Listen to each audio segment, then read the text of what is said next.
Hi, and welcome to the Vocal Fries Podcast, the podcast about linguistic discrimination. I'm Megan Figueroa. And I'm Carrie Gillen. So we always have to figure out who introduces the podcast each week. And it feels like My Favorite Murder to me, where they never know who goes first. It's true. So it also reminds me, and I want to say thank you for all of the well wishes on Twitter. Mm-hmm. I defended my dissertation without passing out. But with passing. And I tweeted that it was perfect because that morning I was listening to My Favorite Murder, and they were talking about how nervous they were to play the Orpheum in Los Angeles because it's their hometown. Mm-hmm. And I tweeted at them that I was so grateful that these wonderful ladies were talking about how nervous they were, and that I had my dissertation defense that day. And Karen Kilgariff replied to me and said, "Give them hell," and it was so awesome. I know. So, I was so happy. Yeah, she's so sweet. They're both amazing. Yeah, they're very supportive, and I really like that. I know. It's very Shine Theory with them. They're uplifting other women. It's so great. Yes, so. Which we should all strive to do. Yes. So the internet really helped me, and thank you all. You all uplifted me, so yeah.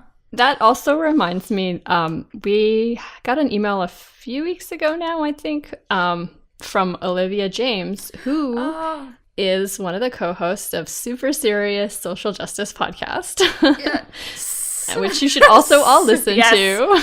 Yes. Because obviously there's the social justice aspect that both of our podcasts have, so that's awesome. Anyway, so she sent us a message and she said, "Hey ladies, you guys have been one of my favorite podcasts ever. However, on Grammar Nazi, you ask who other than classic majors thinks Latin is the best language. And I have to come forward and say, me! Latin is fucking awesome!" Of course, finding an old language cool doesn't mean you have to be a snob either, so thanks for fighting the good fight on the grammar snob front. And so I just want to say, yes, Latin is cool. It is. I mean, on that episode, did I mention, I probably said this, but Rushmore, I'm thinking of Max. Yes, I saved Latin. What did you ever do? Yeah, exactly. Which I think was on there as well. Yeah, I mean, rep it again. Yeah. I just don't want it to be more important than other languages. I think all languages are very cool. That's the only thing. Yes. And she also, I also wanted to thank you for mentioning that grammar policing is very, very ableist. I rarely hear folks mentioning ableism, and it's so embedded in language. Mm-hmm. Oh, so true. It's everywhere, and I know I still have some, and I try to dig it out, but it's embedded really in there. I know, especially since so many times, not just linguists, I'm going to call it linguists here a little bit, but other people forget about sign language. Yes, everybody does, yeah. It's horrible. Yeah, one of the things that most recently that came up about that was, I can't remember who it was, but somebody did the analysis and showed that women speak far less than men do on screen. And so someone said, well, Shape of Water isn't going to help with that. And I was like, well, okay, that's true. Speech is different from sign in that sense. But she's still using language on screen, and I think we have to find a way to say that still counts. She still has lines, right? Right. Yeah, right. So she's a very important character, and I don't want us to ignore that. So, well, and I watched the Oscars, and of course I was on Twitter, seeing what the deaf folks that I follow were saying. They were happy about the representation of The Shape of Water, at least the ones that I was following, and they were happy to see it win. Yeah, it would be good to somehow represent that those things are happening. Yeah, she's still using language, and that matters. Right. Yeah. Yeah, it kind of erases it if we say... Well, nobody said that. That's not language. But it does still erase it in the sense of speech, making speech more important than sign. And that's problematic. Yeah. Yes. We got to fight the good fight, but there are a lot of people that forget about sign. Yeah. And speaking of, not quite that, but continuing on the same kind of topic. So the end of her email is, I'd love to hear you guys do an episode on language around disability, for example, person first versus identity first language. Anyway, you're the best. Thanks for doing what you want to do. And I think we mentioned this before. We do want to get to that, and we just haven't yet. But yeah, absolutely. Yes. It's important. Yeah, definitely. There are several episodes that we can do about ableism in language. So much. Yeah. And language around disability. Yeah. So. Yes. Okay. All right. And then we also wanted to thank dictionary.com for listing us as one of the language podcasts you should listen to. Yes. And if you don't know it, we will post it again. But you should listen to all the podcasts on there. It was just really exciting because I never thought that I would be able to, like, you know, say, hey, the dictionary is talking about me. Me either. I never in a million years thought that the dictionary would talk about me, even though I have co-edited a dictionary. That's true. But, you know, it just doesn't feel like quite the... I don't know. I just wasn't expecting it. So thank you, dictionary.com. Yeah, I really feel like I've made it because at 16, my AP English teacher, who I loved, said her favorite book was the dictionary. And I just, like, adored her, and I wanted to be like her. So now I'm like, well, your favorite book talked about me. That is pretty cool. So, yay. One last piece of housekeeping.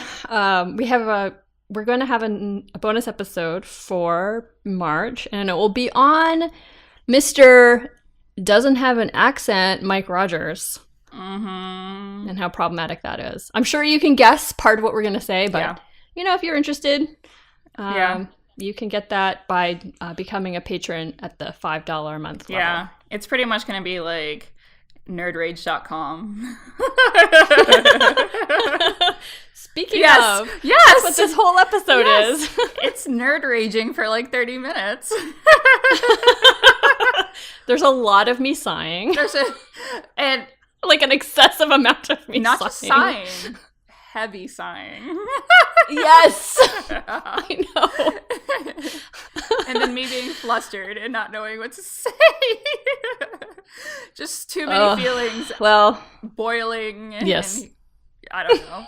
Coming to the surface. All right. All right. Well, hope you enjoy this one.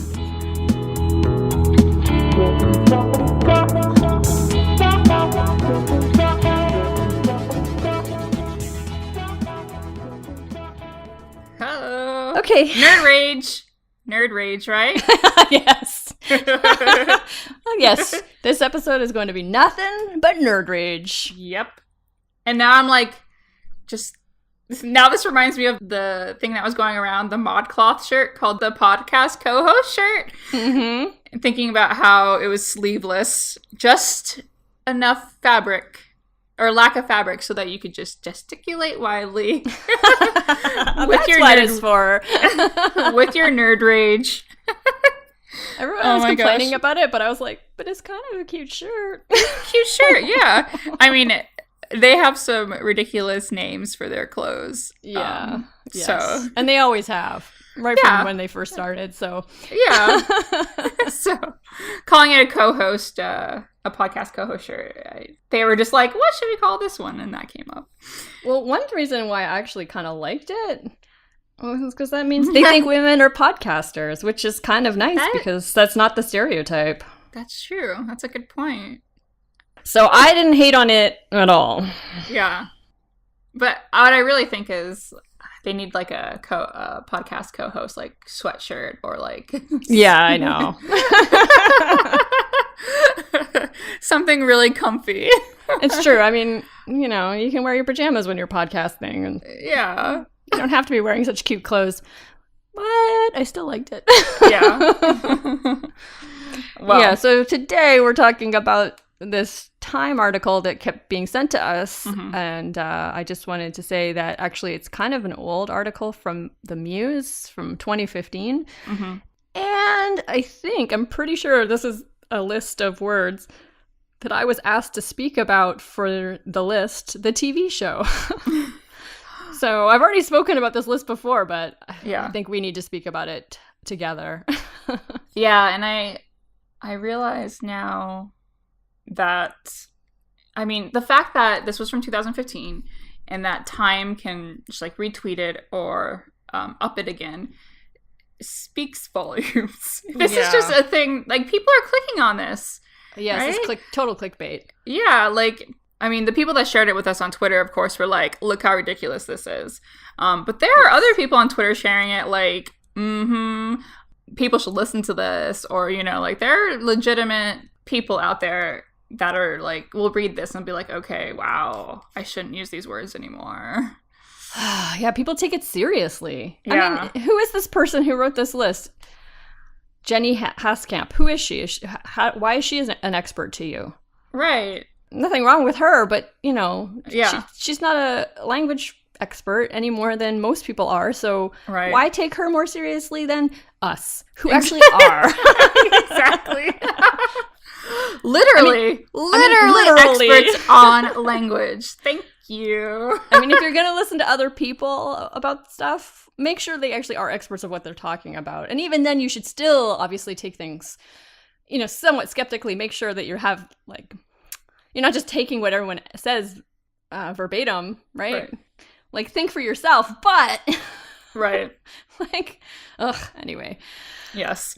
And it actually coupled well with another thing that we were sent at like the end of January, where this asshole bar owner in the East Village of New York or Manhattan, the owner of the Continental, posted a sign on his door that said, "Sorry, but if you say the word literally inside Continental, you have 5 minutes to finish your drink and then you must leave. If you actually start a sentence with I literally, you must leave immediately! 3 exclamation points. This is the most overused, annoying word in the English language and we will not tolerate it. Stop Kardashianism now." Like, I know, heavy sigh. It's just so packed with bullshit. Yes, packed with bullshit. Like the Kardashianism thing, that's an attack on women, especially young women. Yep. Yeah. I mean, we've mentioned it before, and we'll say it so many more times, I'm sure, because people are hanging on to this. When you're attacking the Kardashians for the way they speak, you're not attacking, I don't know, wealth or celebrity. You're attacking women. You really are. Yeah. Like, if you were attacking them, you wouldn't really talk about the way that they speak or the words that they use. You would talk about the message that they're sending. Right. Like, if you want to say that they're problematic in some way or other, of course you can, and you might be right, but you need to actually say what's problematic. If all you're saying is, if all you're doing is using Kardashianism as a shorthand for young women of a certain class, like, it's not okay. Right. Be specific. Yes, be specific in your critiques of, I mean, and they might be very legitimate critiques, but we can't take you seriously if what you're attacking is the way that people speak. Right. And, I mean, I have no words. I mean, I do. I have tons of words. I just can't, like, I hate this. I will never go to the Continental. No. That's not a thing that's going to happen. No, definitely not. Yeah. I mean, this guy is a real piece of work. So, first of all, his name is Trigger Smith, which is an amazing name. Right. He also hates It's All Good, You Know What I'm Saying, and My Bad. Which, okay. I think we know what that's code for. Yeah. But even worse, the bar became notorious for banning saggy jeans, a policy that he's defended by saying, if you have a problem with that, open up your own bar with no dress code or door policy and see how long it lasts. That crowd will alienate and scare away your mainstream crowd until that's all you have left. That is seeping with racism. Right. Seeping. There's no other way to interpret that. Yeah. Like, scare away mainstream. Like, I mean, it's all coded language. It's all coded language for black. Yeah, it's horrible. Okay. So not only is he sexist, he's also racist. And, this goes along with my interpretation of the world, where I think a lot of the isms and phobias go together. Some people only have one, maybe, but I think most people have a good package of them. So if they, show themselves to be racist and you're a white woman, beware, they're going to also be sexist at some point, and vice versa. Oh, yeah. Yeah. It's intersectional isms, intersectional phobias. Yeah. They do not discriminate with who they discriminate against. Right. They really only like one kind of person. Right. So anyway. Fuck you, Trigger. Fuck you. Wow. All right. So, literally, the reason why people pick on literally, not setting aside the gender stuff, although that's obviously part of it, is because people have this idea that literally has to only mean in a literal sense. But there's two things wrong with this. One, originally literally meant it referred to letters, like of the alphabet. We don't use literally in that way anymore. And also that's related to literacy. You can see the connection there. So if we're going to use it the original way, then we should be using it to refer to literacy or something like that. We don't. The second problem is literally has been used in a more intense way, like as an intensifier, for at least since 1708. So Alexander Pope, who is not exactly known for being loose with his language use, once said in a letter to Henry Cromwell in 1708, "Every day with me is literally another yesterday." That does not mean in a literal sense. Yeah, it just cannot. It cannot mean in a literal sense. No. So you're wrong. Yeah, it's old. This use is very, very old, and people have only started complaining about it relatively recently. I think it was in the last 100 years. It might have been more recent than that, but it's not been for the whole time. So back in the 1708, no one was complaining about literally being used in this intensifier way. Right. And I mean, I hate to go back to sexism, but I have to think about how much I love the character Chris Traeger in Parks and Recreation, played by Rob Lowe, and how they've written him to be this like adorkable character who always uses literally as an intensifier. Pawnee is literally the greatest town in the country. And I just think, and it didn't hit me until when we were talking about doing this episode, that I find it so charming that Chris does this all the time. And I don't know if I'd find it as charming if it was a female character that they had written to do this. Right. Yeah, so this is my like internalized like misogyny or sex, at play here. And it's horrible. It's frustrating. It is very frustrating. And I'm pretty sure they knew what they were doing. I'm pretty sure they were like, okay, we can have a male character do this, but we can't have a female character do this. Right. And we're not like questioning his intelligence or anything, or his like competence at his job, because he's like the city manager, right? Like he has this important job, and and of course this is like in contrast to Leslie Knope, who has to be perfect all the time, and they do talk about like there's a lot of storylines about how she has to work harder and everything because she's female. So they probably did it on purpose. I'm pretty sure they did. They're very clever writers. I think they knew what they were doing. Yeah. And I also want to point out that a lot of people talk about how literally means figuratively, and so you're misusing it because you're using it with the opposite interpretation, but that is not what it means. It's an intensifier, not figuratively. Right. So again, if we change every day with me is literally another yesterday, if I say every day with me is figuratively another yesterday, that sounds really bizarre. It's terrible. That's not what it means. Yeah. It just means it's like another yesterday to a great amount. Like it's really like another yesterday. And that is also another case of something changing into an intensifier, really. So really used to mean in a real sense, just like literally. Ah, of course. Over time became an intensifier. And nobody complains about really. Truly did the same thing. Very did the same thing. If you look at the etymology, these things all just mean real. And they've all become intensifiers and no one gives a shit. And now it makes me like feel like literally is my baby and I want to protect it. I'm like, why is everyone bullying literally when you see that really is the same way in all of these other ones? It's like, I think because it feels more contentful. I mean, it's a slightly longer word. We can feel the literalness still in it, whereas with very, I mean, that's been an intensifier for so long.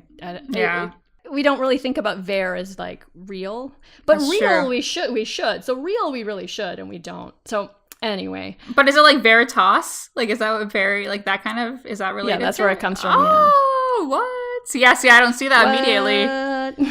What? What? Yeah, so veritas is related to very. Yeah. What? Okay. See. Yeah. That idea is literally the greatest idea I have ever heard in my life. So I should also mention that Ben Zimmer is the one who did all the work on this and showing like just how old literally is and how very and really and truly are also equally have undergone the same change over time. So yeah. Oh, thanks, Ben. Yeah. Props to Ben. Yeah. Yeah. So anything else you want to say about literally? I fucking like I love literally. Me too. It's like literally my favorite word. Samesies. Yeah. And I mean, yeah. Yeah, and just get over yourself, guys. If you think like this is like the worst thing ever, really? Like it's okay to dislike it. If you dislike it, you dislike it. But to like complain about it publicly, I think, Yeah. you're just trying to make yourself seem cool. But it's not really cool if everyone kind of semi-agrees with you. Anyway. Yeah, and you might be letting your sexism show or something else. Definitely. I definitely think it's sexist. So Yeah. all right. So let's look at some of the other words on this list. Yeah, I was saving myself here because right when I read the first word, I was like, oh God, this is terrible.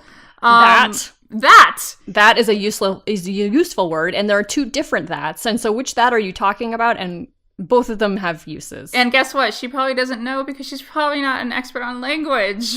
Nope. I mean, I'm sorry, Jenny, or whatever your name is, but... Well, okay, so in this case, so her example is, I have several friends that live in the neighborhood, and she said, no, you have several friends who live in the neighborhood. Okay, both. We've already talked about this one. Both are fine. Yeah. And she says it's superfluous most of the time. It is superfluous sometimes, like you don't absolutely 100% need it. We can delete some uses of that. Like, I said that he left and I said he left. But sometimes, even where it's sort of like optional, I think it's easier to read if you add that. But anyway, whatever. That's not important. You like it, you use it. You don't like it, don't use it. Whatever. And this is another thing where it's like different when you speak versus when you write. Like, yeah, when I'm writing and I have to follow the rules of like society, I'll be like, I'm editing and I'm like, okay, yeah, I can see how I should probably like delete this. But when you're speaking, if it comes out, it comes out. Like, no one's going to go back and correct themselves with the word that. Right. It's just a ridiculous thing to ask of anyone. Right. And we do want to point out that the title is 15 words you need to eliminate from your vocabulary, not from your writing. Like, maybe this is a different conversation with writing, although I still have some problems with it. But yeah, you can't get rid of that from your vocabulary. No. Oh, the next and then one. went. Oh, God. So this is a style question, right? So she's saying, I went to school. You should consider drove, skated, walked, ran, flew, or whatever. And if you're writing, especially if you're writing something more evocative, I could see how you would want to use a better verb. But this like is writing again, right? I mean, Yeah. she's saying vocabulary. I feel like she must mean in writing. Probably. Maybe the headline might not be her fault, but you know. Yeah. But went is sometimes the right verb. Yeah. Sometimes you don't know. Oh, the next. Honestly and absolutely. She does not like these adverbs, eh? I mean, they are sometimes overused, and sometimes I think people use honestly when they're like trying to obfuscate, but I don't think it's always the case. Yeah. And also, so her point is the minute you tell your reader that this particular statement is honest, then you've applied the rest aren't. I don't think it's quite that strong, but you are saying like this is more important than what the rest of what I've said is. Yeah. And, you know, sometimes you might not want to do that. But Right. I just, honestly, is fine. Yeah. And absolutely, adding this word to most sentences redundant. I mean, again, this is just so much more relevant in writing. It seems like she sounds like she's talking about writing. Yeah. Yes. Oh, look, our friends vary and really. Okay, so in writing, I do delete. So I edit some on part of what I do for a living is edit, and I do take out a lot of varies because they do seem superfluous. However, in speech, not even noticed. I would never notice them. Right. And listen to what she says about really. Unless you're a Valley girl visiting from 1985, there's no need to use really to modify an adjective or a verb or an adverb. Pick a different word to make your point. Bullshit. You are literally the meanest person I have ever met. Yeah, so, hi, sexism. You're Yes. still here. You're always here, aren't you? Yes. Sexism and ageism. Yeah. And I do think that this is the most hilarious point. I don't remember who pointed this out on Twitter, but someone was like, oh, but woebegone is okay? So very is bad, but woebegone, that's a better option. No. I'm not saying woebegone is always wrong, but in many cases, in many instances, that's the wrong word choice. Oh, yeah, because she's saying, what is she saying? If you're very happy, be ecstatic. If you're very sad, perhaps you're melancholy or depressed. Woebegone even. Oh my gosh. Yeah. Yeah. I mean, anyway, it's fine, to play around with vocabulary to like find a better word. That piece of advice is not necessarily wrong. It's just eliminating from your vocabulary. Redonkulous. Yeah. Yeah. And the fact that anyone would tell anyone to do anything like that. I mean, okay, listen, our whole podcast is That's true, but our whole podcast is basically don't. Like, Yeah. don't listen to these people. Yeah. Do what you want to do. Yeah. I mean, the only time I would ever tell someone not to use a word is when it comes to slurs. Yeah. Yeah. I would definitely say stay away from slurs. Yeah, but I mean, now that the number 7 is amazing, listen, I love the word amazing. Yeah. It's overused, sure, but come on. It's Listen. fine. Listen. Always and never.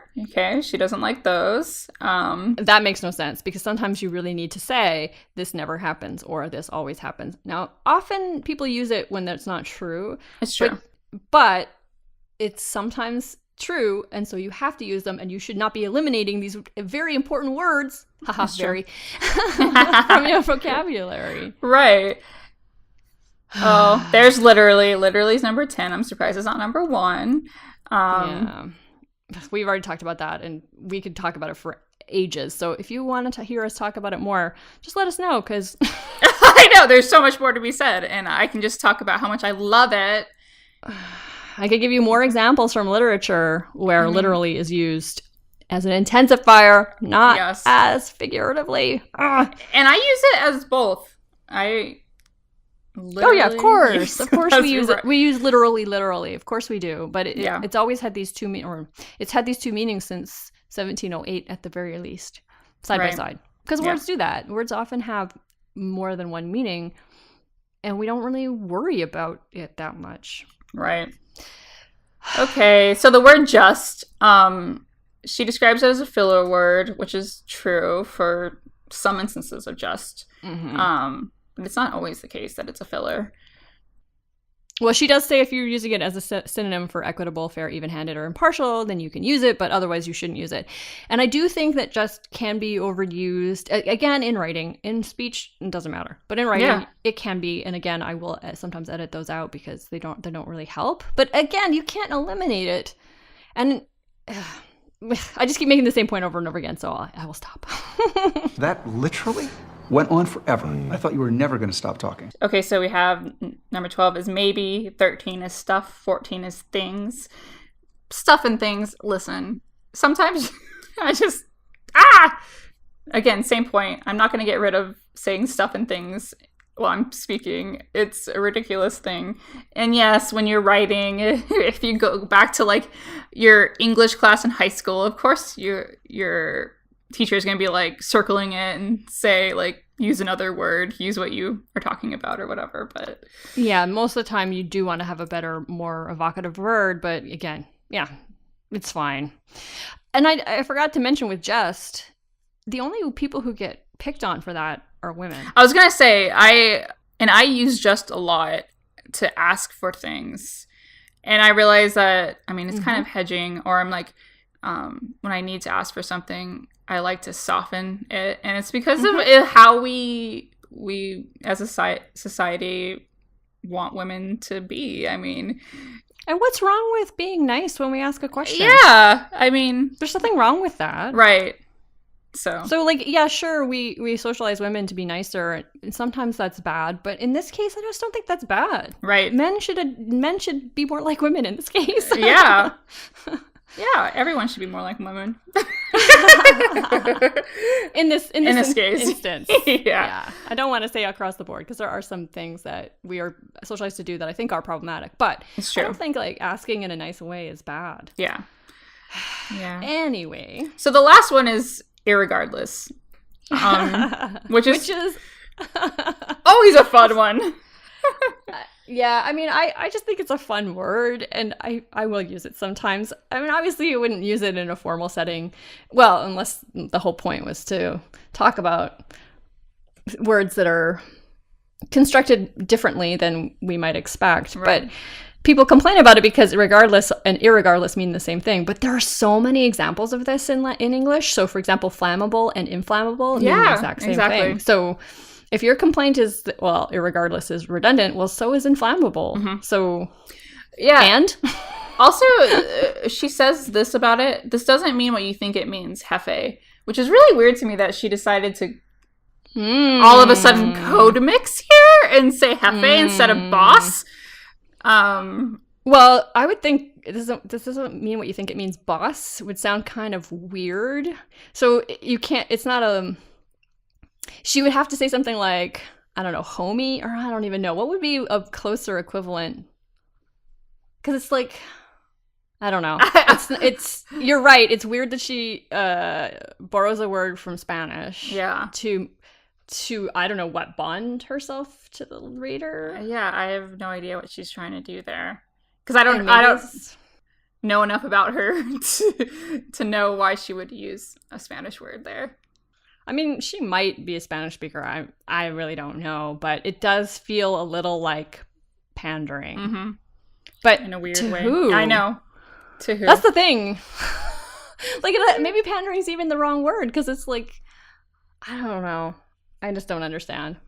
Yeah, so, and also she ends the article by saying, these 15 words are a great place to start trimming the fat from your prose. Bonus, you'll sound smarter.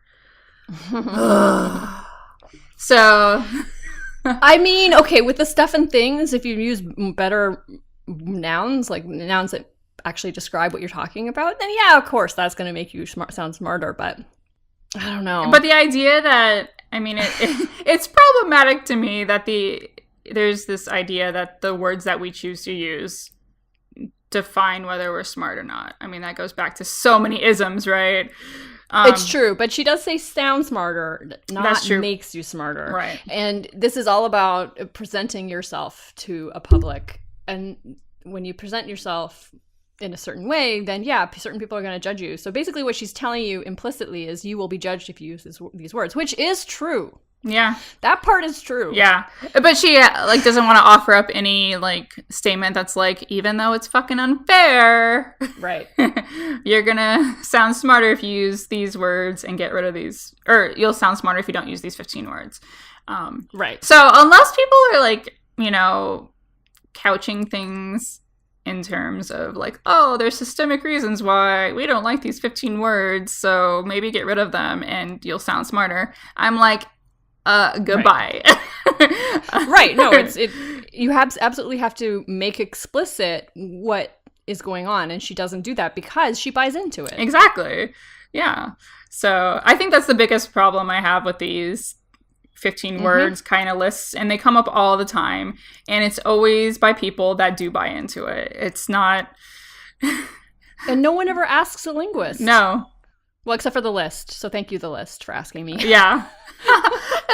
Maybe they don't ask linguists because it would just be a bunch of nerd rage spilled onto the paper. It's gonna be like this podcast, right? This episode where we're like all over the place with our anger. Hulk smash. Hulk smash, exactly. Yeah. And of course, like as we're going down the list, there's not much more to say. Like all of the we have the exact same thing to say about all of these words that she uses because it's the same point over and over again, you know, like there's no reason to eliminate words from your these words from your vocabulary when you're speaking. Are there any other words that we can think of that people complain about? I mean, literally, it's just so picked on, and irregardless too. And one of the things people say about it, irregardless, is it's made up. Well, I hate to tell you, but all words are made up at some point. Yeah, there's a whole. I mean, it's a can of worms. So I maybe shouldn't even bring it up. But Latinx is a thing that everyone's like, it's a made up word. And I'm like, I always want to say. I mean, that's true, but like, again, exactly. Words, well, all words are at some point, and many have been made up in the last 20 years that we don't complain about. Yeah, exactly. It's always something that's like, there's something deeper going on when you're like, it's a made up word. I don't want to use it. Yeah, it's an excuse.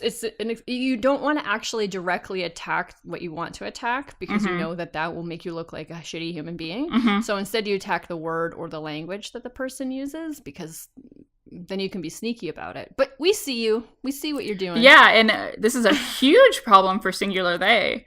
You're being a fucking asshole. When you, like, if you're saying, it's so hard for, if you're really gonna dig in deep and say, I can't use singular they because of, like, my grammar or whatever, you're being an asshole about something else. Yeah. If you're not willing to make an effort with that, and I know it's gonna be hard. It's not that hard, though. I mean, people have been using singular they since at least Shakespeare's time. It's true. What are you talking about? I was trying to give them a little bit of credit because I was just shitting on them. But yeah, it's true. It's not that hard. But I mean, out of all the things that they could complain about, that is not hard. Like, so a lot of people get confused because they think when you use singular they, you're supposed to use singular agreement on the verb. So like they is, which if that is your dialect, that's fine. But for those of us that's not our dialect, no, you still use they are. Yeah. Just like with you, it doesn't matter if you is you singular or you plural, you still use you are. And it's fine. But if we had to switch to they is, then I would be like, okay, that's hard. Because that's a grammatical distinction. Yeah. That's really hard to break. It is. Okay, so I found another list. Just because I want to keep on raging. So, again, many of the same ones come up again, like really. But for some reason, this person doesn't like you. Okay. Because they don't want you to use, like, to speak directly to the reader, I guess, when you're, like, writing. Oh. Of course, it goes back to writing. Yeah, this one is specifically about writing, so I'm not going to shit on that. Like, that's really what it is. So, yeah, but there are times when you is acceptable still, I think. Feel and think. You should, find different words for those, of course, because they're not good enough. Right. I don't know. When I was an English tutor, I was tutoring students that were in AP English, high school AP English, and their AP English teacher didn't want them to use the word be or any of its forms. Oh, it's so bizarre how, like, a lot of people have this bugaboo about be. Yes. Because they think it doesn't mean anything or doesn't do anything. Oh, it's very so important. It's such... We can't do present tense without it in English for most things. Right. Yeah, so I was like, as a linguist, as I was seeing this, I was like, oh, this is so frustrating. But I have to, tutor, help them get a good grade at the class and, rework the sentences to help them not use be. But it was so frustrating because it was, really hard to do because be is it's just everywhere and it's so important. And it's so bizarre. Although there is one place where I have this weird hatred of it. Oh. And it's the hashtags am writing, am editing why not just writing, editing? Like, what's the am doing there? I hate it. And it's so stupid. And I know it's just me. And I'm not saying anybody should stop doing it because, no, that's dumb. But, like, that is what I'm thinking. I'm like, I totally do hashtag am writing. And I have no idea why. I saw it once. And that's the only reason why I use that hashtag. Yeah, that's what people use. Yeah. But if it were me, I would just be writing. Yeah. Hashtag writing. Because that's, why do you need the am? Anyway, it's a silly... Yeah. It's my pet peeve that is not a real thing. Anyway. Yeah, I'm trying to think. I used to give my students the assignment of, like, tell me your linguistic pet peeves, and literally always cummed up. That is a remnant from my dissertation. Oh my, that was a little dirtier than I was expecting. I'm sorry. Comes up. Literally always comes up. I can't think of any other words that they really hated. But it's always at least like 5 or 6, like enough people in each class that hate literally. This person also hates as. Yeah, try to get rid of that. Try. I mean, so there are 2 kinds of ases. One that introduces a full clause, and one that is more like a preposition, like as a linguist, blah, blah, blah. They're talking about the first one. So as you write this word, poke out your eyes. That's literally the example they give. Like, no, that is first of all, that's a totally fine use of as, but they think that you should just use because instead. Oh, okay. But that doesn't make sense because you write this word, poke out your eyes. No, that means something different. Yeah. Ask a linguist. Yes, hashtag ask a linguist. Yeah, so I feel like anyone listening should totally tweet out us words that they've heard people hate that make no sense. Because I am so interested in this. Yes, me too. And like the same words keep coming up again. Again, just came up. It's, there's obviously things that really trigger people. Yeah. Yeah. And they're reinforced in our English classes and in public school. So not just public school, just all school. Yeah, school. Yeah. School. All right. Well, unless there's any other word that you wanted to discuss. I don't think so. Okay, me either. All right. That was us nerd raging on lists of words that you're not allowed to use anymore. Yeah. And don't forget, don't be an asshole. Do not be a fucking asshole. Do not be an asshole, and use whatever words you want to use that aren't harmful to other people. All right. Bye. This was literally the most beautiful and moving thing that I have ever heard. I can't. I can't. Literally, I can't. Ew. Literally, I can't. Ew. Literally, I can't. Ew. Literally, I can't. Ew. Literally, I can't. Let's go. I can't. The Vocal Fries podcast is produced by Chris Ayers for Halftone Audio. Theme music by Nick Granum. You can find us on Tumblr, Twitter, Facebook, and Instagram at Vocal Fries Pod. You can email us at vocalfriespod@gmail.com. Your inbox is literally filled with penises.